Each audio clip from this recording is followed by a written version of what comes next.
noches, bienvenidos. Estos son días en los cuales, con el caso Fito Páez y el ADN de los hijos de Ernestina Herrera, queda documentado, quizás como nunca, en la historia del periodismo, lo que es el poder diabólico, mediático, que se puede llegar a tener y cómo influir en la opinión pública. Dejaremos lo de Fito para después, porque vamos a conversar enseguida con Estela de Carlotto y con Alan Youth, abogado de Abuelas de Plaza de Mayo. Pero queremos plantear algunas preguntas sobre las que va a girar buena parte del programa, para que usted mismo se las responda y de alguna manera vaya también haciéndose la idea de por qué hablamos del inmenso poder mediático que hay en juego. Primera pregunta: ¿por qué esperaron 10 años? ¿Qué saben ahora que no sabían antes? ¿Cómo lo saben? Y lo que saben, ¿hasta dónde les da seguridad? Porque están pidiendo el cierre de la causa. ¿Jugaban con la opinión pública? ¿O ahora saben lo que saben y deciden que la utilización política es formidable en esta coyuntura política y dentro de 2 años no les sirve para nada? Es decir, la verdad conocida dentro de un cierto tiempo, si hubiese una verdad distinta a la que hasta ahora se conoce, ya no tendría ninguna utilidad política. Lo que evidentemente han sabido en este último tiempo les dio garantía hasta el límite del Banco Nacional de Datos. Y en consecuencia, si con la presión mediática y política consiguen cerrar la causa, eliminarían todo problema para el futuro. En eso estamos. Amigos, después de la pausa que inmediatamente vamos a hacer, estaremos conversando con Estela de Carlotto y con Alan Youth. Bien, amigos, estamos con Estela de Carlotto y con Alan Youth, abogado de Abuelas de Plaza de Mayo, pero antes quiero presentarles a quienes tenemos en el Twitter con Julieta Camaño. Buenas noches, Julieta. Buenas noches, Víctor Hugo. Buenas noches a todos, ¿cómo están? Y como ustedes saben, todos los domingos tenemos invitados en @BDL Víctor Hugo. Vamos a presentarlos, ellos ya saludaron. Por ejemplo, Omar Plaini, él es el jefe de los Canillitas y también diputado del Frente para la Victoria. Dice: buenas noches, Víctor Hugo, un gusto participar en el programa, saludos y mis respetos a Estela. También estará tuiteando con nosotros Sergio Abrevaya, diputado nacional por la Coalición Cívica. Él dice: hola, Víctor Hugo, gracias por invitarme al programa. Y también estará tuiteando con nosotros Oscar Moscarielo, él es diputado de la ciudad por Unión Pro. Dice: buenas noches, un placer, Víctor Hugo, participar en tu programa. Espero poder enriquecer el debate. Todos estos tweets en @BDL Víctor Hugo. Estela, hay que pedir disculpas por algo. Se debe pedir disculpas cuando uno cometió un error y corresponde hacerlo. Cuando uno tiene la verdad y la conciencia tranquila, jamás pedir perdón. Y yo supongo que estamos refiriéndonos a situaciones emergentes de esta lucha de abuelas por encontrar nuestros nietos, que lo hacemos con mucho respeto, con los tiempos que lleva la justicia, que son a veces muy injustos, y con el respeto a las víctimas que serían los nietos que estamos buscando. Jamás los exhibimos, jamás los asediamos, jamás los mostramos, sino que esperamos sus tiempos. No obstante, hay una presión mediática, pero también política, prácticamente de todo el arco opositor, no quiero decir todo porque seguramente alguna excepción debe haber, que poco menos exige el pedido de disculpas al grupo Clarín, a la señora Ernestina Herrera. Sí, eso es la última, la novedad que están usando ahora, como que hay que pedir disculpas. Bueno, quien tenga que pedir lo que las pida, ellos serían en todo caso quienes tienen que pedirle disculpas a estos jóvenes, a los que han llevado por años a una lentitud interponiendo trabas en el camino judicial para que se analicen. Y la señora que los adoptó, que podría haberles aconsejado allá en el 2003, cuando ella hizo esa declaración pública en su medio, de que ella dudaba y hablaba con sus hijos de este tema, qué fácil hubiese sido, ¿no?, que cuando empezamos la demanda, y allá en el 90 y tantos, cuando fuimos a hablar con ella, inocentemente pensando que era una mujer que había adoptado sin saber el origen de estos chicos y que por respuesta recibimos un chantaje de Magneto. Entonces, Permítame, Estela, ver lo que en el año 2013 escribió Ernestina Herrera, porque es como para preguntarle a las personas que ahora hablan de pedir disculpas, no digo nosotros que somos hojitas en el viento, pero ustedes con todo lo que significan, ¿qué había que hacer por parte de la justicia y de las abuelas de Plaza de Mayo cuando en el 2003 se leyó esto que ahora estamos viendo. He hablado con mis hijos sobre la posibilidad de que ellos y sus padres hayan sido víctimas de la represión ilegal. Y siempre les he dicho que yo apoyaba la decisión que ellos tomaran. Esto es de principio del 2003. Todavía no habían registradose las elecciones del 2003, por otra parte. Frente a esta frase, dicha por la señora Ernestina Herrera, ¿qué otro camino se podía adoptar que no fuera profundizar la investigación? Bueno, en caso de los casos que hemos encontrado de chicos adoptados de buena fe, cuando hemos presentado nos hemos presentado ante la familia, las puertas se abrieron. Y en ese amor que tiene que demostrarse a las personas adoptadas, es el hecho de que sepan su verdad. Entonces, en este caso tendría que haber pasado lo mismo. Si ella dudaba y había una demanda, como nosotros lo expresamos a Magneto en su momento, en Abuelas de Plaza de Mayo, organismo que trabaja seriamente, que no anuncia cosas al voleo, así por molestar, el daño jamás a las víctimas, tendría que haber esta señora, se tendría que haber avenido a que estos jóvenes menores entonces entregaran una gota de sangre, se hiciera una comparación con el banco y quedaran las cosas en su lugar.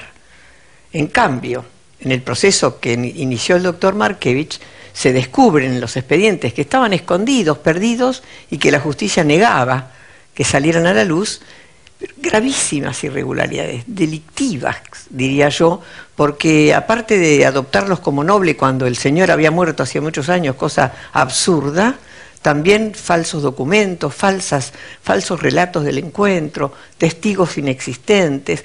Entonces, esto está como antecedente de que algo raro se hizo, más con una jueza que ya había ocultado niños. Entonces, en épocas de dictadura, y sumemos las circunstancias, todo era rarísimo. ¿Qué mejor si la persona es inocente que diga, señores, abro las puertas, investíguenme, yo no hice nada malo, por favor? Lo que han hecho ahora, al cabo de 10 años. Claro, sugestivamente. ¿Qué creen ustedes que ellos saben?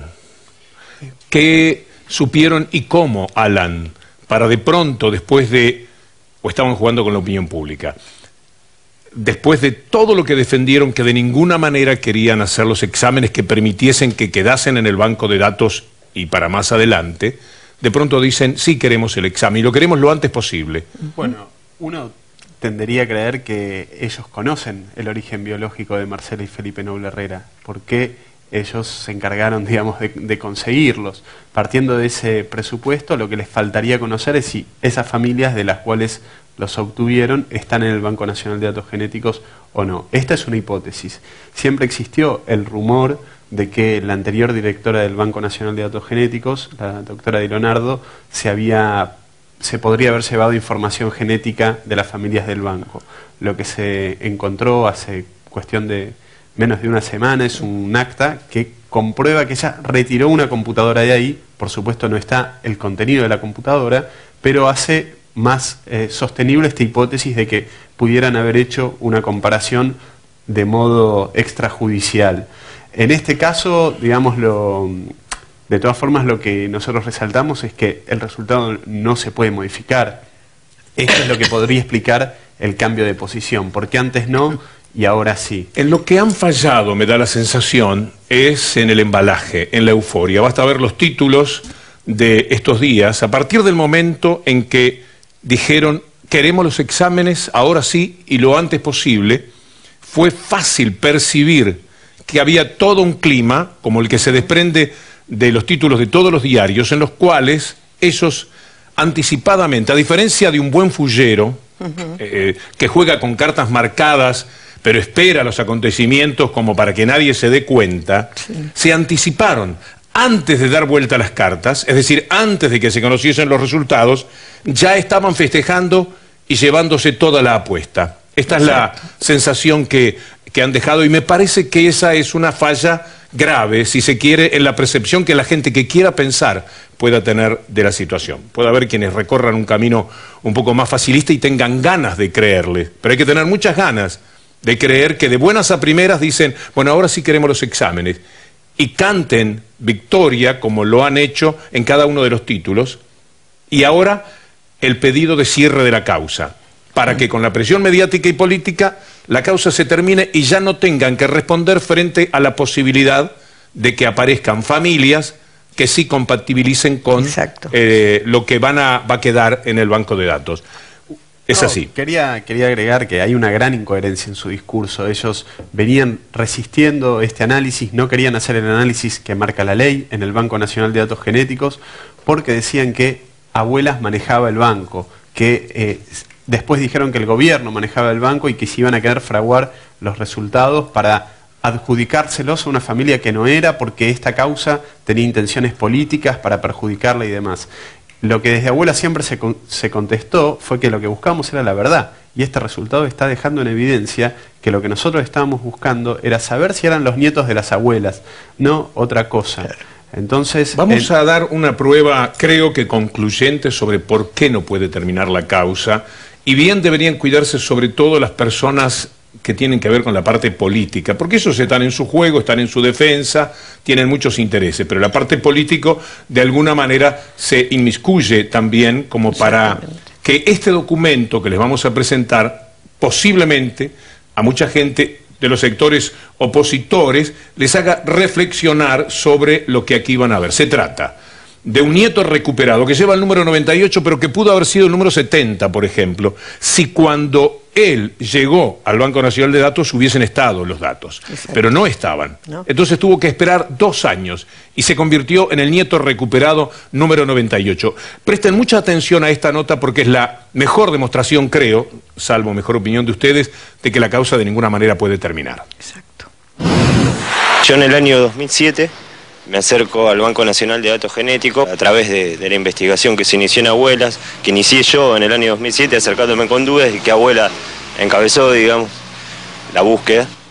Me acerco al Banco Nacional de Datos Genéticos y arrojo un resultado negativo, porque no había nadie en el Banco Nacional de Datos Genéticos de mi familia que haya depositado sangre para mi búsqueda, porque al momento del secuestro de mi mamá nadie sabía que ella estaba embarazada.